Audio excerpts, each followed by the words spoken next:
Today, I want to talk about when half your brain becomes your enemy, why smart people talk themselves out of what they know. I spent yesterday watching two women fight the same battle, and neither one of them knew it. One was my client sitting across from me in the morning, the other was a stranger at a John Edwards show that night who stood up to ask a question about skeptics and then admitted that the skeptic was her. The same wound, the same brain doing the same thing. Both of them wanted to believe. Both did believe at one time. Both knew that they were sabotaging their own happiness, their own fulfillment. Their brains were actually keeping them from their own fulfillment. And maybe yours does it too. Here's the problem with being smart. Now, my client, she's not naive, man. She has done the work. She has read the books.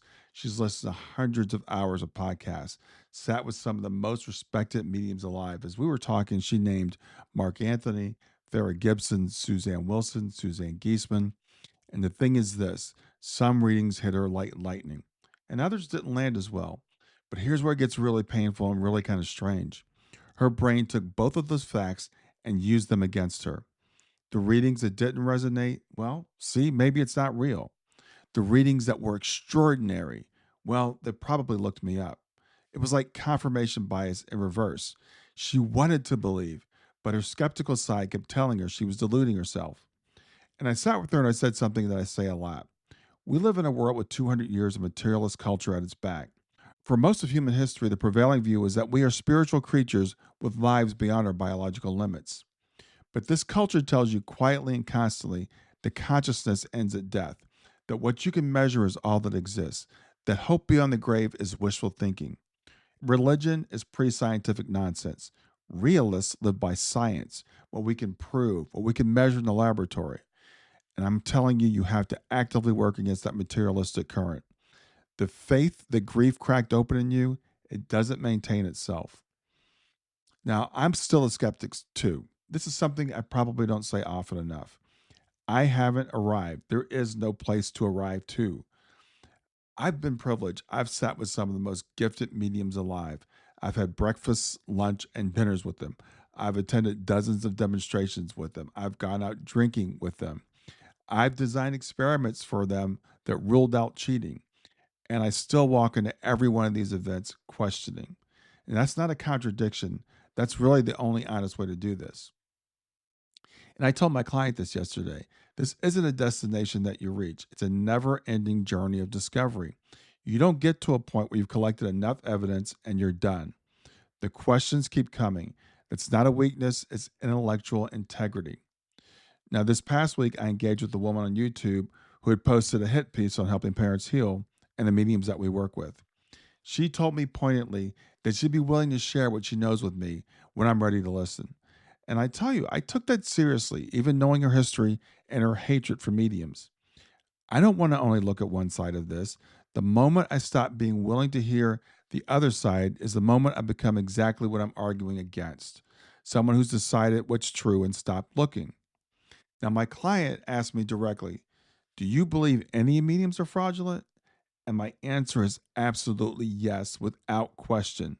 There are fraudulent mediums. There are people deliberately deceiving grieving families for money. But I believe they're a small percentage, and this is based on my experience. But there's a larger group of mediums that deserves the criticism that it gets. It's mediums who speak in generalities, who fish for hits, who throw out vague statements and work hard to make something fit. They may not be frauds in the intentional sense. They may genuinely believe that they're making a connection, but they're not doing what the best mediums do, and they give skeptics legitimate ammunition. Now, that is a fair criticism of mediumship, and I will own that. Anybody can hang out a shingle and say, I'm a medium. But what isn't fair is taking that legitimate criticism and applying it to everyone, including the mediums who operate at a completely different level.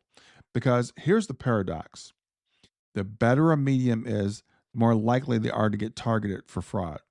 John Edward told a story last night about a woman he read for on crossing over. It was a reading that was so precise and so accurate that she walked away an unbeliever. She was a believer walking in and an unbeliever afterward because the reading was too good. Her brain couldn't accept it as real, so it recast it as deception. The same thing happened with someone I referred to, a medium who's a friend of mine also. And I know this woman has the ultimate integrity. The sitter emailed me afterward and accused my friend of fraud. And I asked her why. She said the reading had been too accurate. The medium knew things so precise that she must have looked them up. Well, here's the thing, evidential medium is exactly about that. It's about knowing things that are very precise. And in this world of Google and Facebook, mediums have to really dig deep to prove that they're getting something legitimate. But because my friend was too good, she must be a fraud. Mediocre mediums get dismissed because they're mediocre. Exceptional mediums get accused of cheating because they're exceptional. The cynical mind always finds a door out. I want to talk about what I saw last night. A few hours after this meeting with my client, I was at John Edwards' show. And I want to be clear about something before I describe what happened. I'm not someone who takes this on faith. As I said, I'm still skeptical. Even though I've spent years building relationships with mediums, as I said earlier, I've had breakfast with them, dinner, drinks, etc. I've had one of them in my home. I've watched them behind the scenes. I see what drives them. I understand why they do what they do. I worked for Thomas John for a couple of years inside his organization. I've been volunteering on John Edwards' platform for about a year and a half, and I speak regularly with mediums. So I can tell you this is not a performance for them, it is a calling. If it's a performance, these people are the best performers I've ever met in my life. They never drop their character. And as I said, I know a bunch of them. And I've designed experiments with Thomas John, for example, where cheating was actually structurally impossible. It wasn't just unlikely, it was impossible. And Thomas submitted to that, and there was no reason for him to do it other than to show me that he was legitimate. So I come to these events with eyes wide open. And what John Edward did last night is not a magic act. It's not entertainment. It's actually something far harder to dismiss and something way more profound. John is a teacher as much as he is a medium. You might come to his quote show wanting a connection. You might come to his show to be entertained. But I tell you this, you're going to leave with a deeper understanding of your life, your role in it, and how you can do better in this life and the next. That is what John wants you to get out of his show. In the way of evidence, it was amazing. And I'm going to give you a couple of things here. This is just the tip of the iceberg. He described to this woman about the moment she had to tell her son's father, a man she wasn't married to, that their son had died. He described her driving to his house. He described the house itself. He described the meeting outside the house and walking in, and then very specifically said that she didn't have him sit down before she told him. Now, try looking that up. He called out a woman. He said there was someone who had a horse that died. And while he was working with her, he seemed to get something wrong. He said she had two horses that died, but she said it was only one. But the woman sitting directly next to her lost a horse too. And the energy of both those horses that had passed came together. The horses had been stabled together. He spoke to a family about their time in a critical care unit. And John, having worked in hospitals, knows that don't allow families to eat and sleep in the critical care unit. But John asked if they'd been given special permission to stay, and they had. It was a very unusual detail, and John knew that.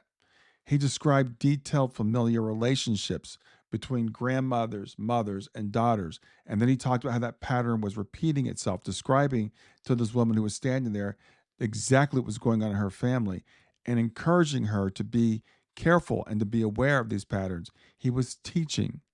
Now, these aren't things you get from hot reading, from looking someone up before the show. They're not on anybody's Facebook profile.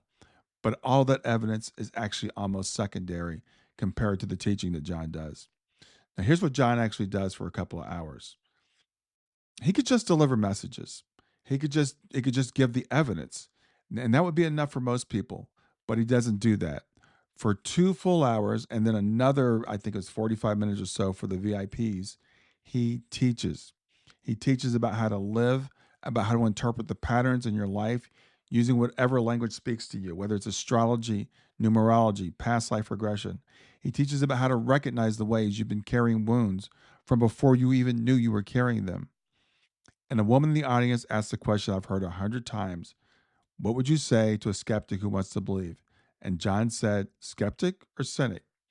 And she paused, she smiled a little, and she admitted that she was a skeptic. And as I said earlier, she had believed once and then she had slowly reasoned herself out of it. John gave her a beautiful answer. I'm not going to try to reproduce it all here because it was so powerful in the room. But the short version is this: your doubt doesn't mean you've gotten smarter, it may mean that you've gotten more defensive. So this morning I was listening to Mayim Bialik's podcast, and Mayim, the host, is known as an actress. She played Blossom and she played Amy on Big Bang Theory, but she's also a neuroscientist. And she said something that for me kind of ties everything together. She was talking about how many people reject an idea simply because they can't explain the mechanism. And Mayim is like me; she's got this scientific mind, and she's always trying to understand, how does this work? How do mediums connect to other people? How do near-death experiences work? She wants to know the mechanism, and when she brings people on, she's questioning about that. But this idea of rejecting an idea because you can't explain the mechanism reminds me of this story. In the mid 1800s, a doctor named Ignaz Semmelweis noticed something that no one else wanted to admit. Women were dying from childbed fever at alarming rates in hospitals where doctors had just been working on cadavers. And he had a radical idea. What if doctors washed their hands between the autopsy table and the delivery room?